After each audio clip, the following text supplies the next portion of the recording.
My name is Oscar Clark. I'm an evangelist at Unity, the game engine, and I'm here to give a talk on 9 ridiculous questions every game developer should ask.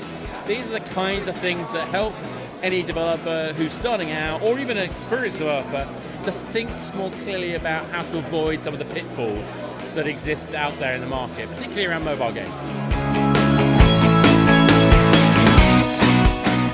What I really wanted to get from today is really understanding, what Amazon as Appstore can offer, and then doing the networking through that, really meeting different developers, really understanding what they're looking for, and then how we can edit our platform to be able to help them and get everything that they're looking for.